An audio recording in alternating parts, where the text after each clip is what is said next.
बिस्मिल्लाहिर्रहमानिर्रहीम अल्हम्दुलिल्लाह वस्सलातु वस्सलामु अला रसूलिल्लाह। आओ कुरान और नमाज सीखें आसान तरीके से, वो भी सिर्फ 3 मिनट की वीडियो। आज का सबक 4A। इस सबक के ख़त्म होने तक इंशाअल्लाह हम 4 ऐसे अल्फाज सीखेंगे जो कुरान मजीद में तकरीबन 5200 मरतबा आए हैं। तो हम शुरू करते हैं। औज़ु बिल्लाहि मिनश शैतानिर रजीम, बिस्मिल्लाहिर्रहमानिर्रहीम। अल्हम्दुलिल्लाहि रब्बिल आलमीन। तमाम तारीफ़ें और शुक्र अल्लाह के लिए जो तमाम जहानों का रब है। अलहम्द 2 अल्फाज से बना है। अल यानी तमाम, हम्द के 2 माना हैं, शुक्र और तारीफ़ के। तो अलहम्द के माना होंगे तमाम तारीफ़ें और शुक्र। याद रखिए, अस्सलामु यानी तमाम सलामतियाँ हों, अलैकुम यानी तुम पर। तो हम्द यानी तमाम तारीफ़ें और शुक्र लिल्लाह अल्लाह के लिए, लाम यानी के लिए, लिल्लाह अल्लाह के लिए, रब यानी वो जो हमारा ख्याल रखे हुए है और हमें परवान चढ़ाए हुए है। अल आलमीन, अल यानी तमाम, आलम जहान, इसकी जमा आलमीन आती है यानी तमाम जहान।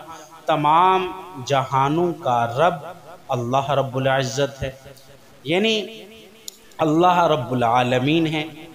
अगर अल्लाह हमारा ख्याल ना रखते, सूरज, चाँद, ज़मीन वग़ैरह, तो तमाम दुनिया तबाह बर्बाद हो जाती और हम सब के सब एक ही झटके, एक ही सेकंड के अंदर बर्बाद हो जाते, मर जाते।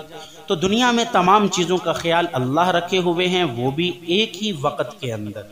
तो तीसरी आदत वो क्या है? हमेशा तालिब इल्म बने रहिए, हर तरह का इल्म हासिल करने के लिए, जिसकी वजह से आप अल्लाह की अज़मत महसूस कर सकते हैं और दिल की गहराई से अल्लाह रब्बुल इज़्ज़त की तारीफ़ कर सकते हैं।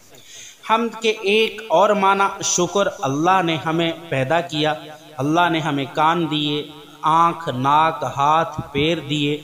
हमारे लिए अल्लाह रब्बुल इज़्ज़त ने हवा का इंतज़ाम किया, कपड़े दिए, घर दिए, वालिदैन दिए, अल्लाह रब्बुल इज़्ज़त ने बहन भाई दिए। तो उसी ने हमें सेहत दी और आराम दिए और मुख्तलिफ खाने अल्लाह रब्बुल इज़्ज़त ने हमें दिए हैं। उसी अल्लाह ने हमें इंसान बनाया और सबसे अहम कि हमें मुसलमान बनाया। अल्लाह ना करे अगर मेरे गुर्दे फेल हो जाएं और मुझे कोई एक गुर्दा दे दे, तो क्या मैं उसका शुक्रगुजार नहीं रहूँगा ज़िंदगी भर? और अल्लाह ने हमें 2 गुर्दे दिए, पूरा जिस्म सेहतमंद दिया।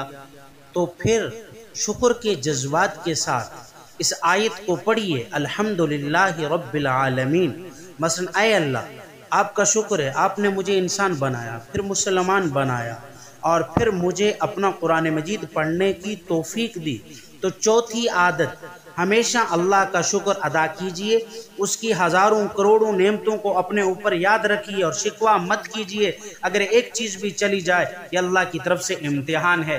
तो इस सबक को याद कीजिए और फिर इस सबक को आखिर में लिखिए, अच्छे तरीके से याद करके फिर इसको सुनाइए। आज इतना काफ़ी है। जज़ाकल्लाह। अस्सलामु अलैकुम व रहमतुल्लाहि व बरकातहू।